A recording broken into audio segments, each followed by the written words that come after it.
जिंदगी में किसी से प्यार मत करना, जिंदगी में किसी से प्यार मत करना, हो जाए तो इनकार मत करना। निभा सको तो उस रास्ते पे चल के निभाओ, वरना किसी लड़की का जिंदगी बर्बाद मत करना, बर्बाद मत करना।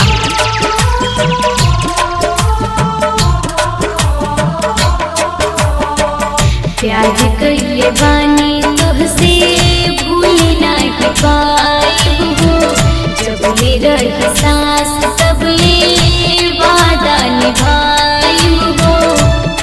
तोहरे खातिर सीता सहातानी हो, हम बेवफा नहीं बानी हो,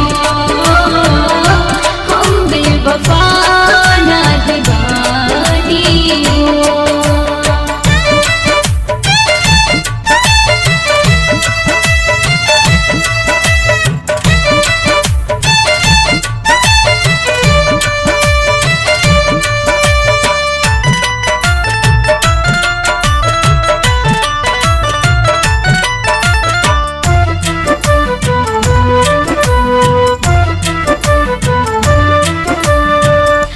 जालिम जमाना बनल बाहर जाई, समझ में न आवे कैसे तोहके बताई।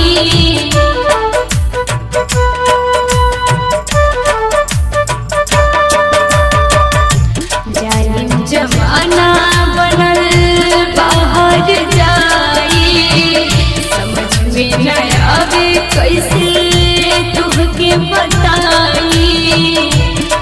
तुहसे एक मुलाकात चाहतानी हो, हम बेवफा नहीं बानी हो, हम बेवफा नहीं बानी हो।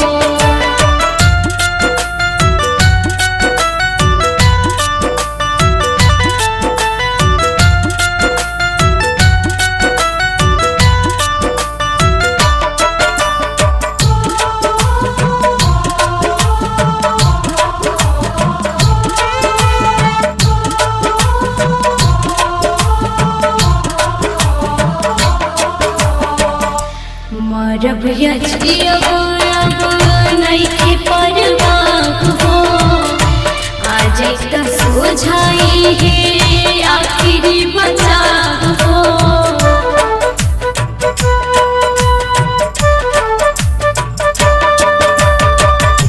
मरब या जियब अब नइखे परवाह हो, आ जाई त सोझाई है आखिरी बचाव हो। दुनों अखिया गिरावे लागल पानी हो, हम बेवफा नहीं बानी हो, हम बेवफा नहीं बानी हो।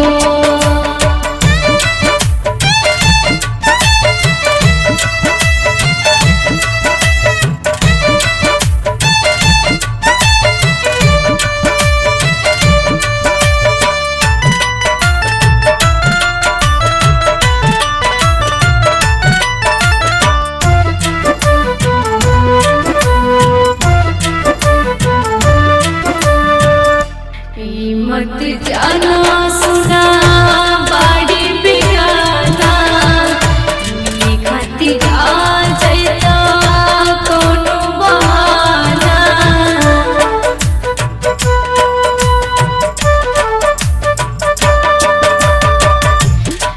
मत जाना सुना बाड़ी बेगाना, मेरे खातिर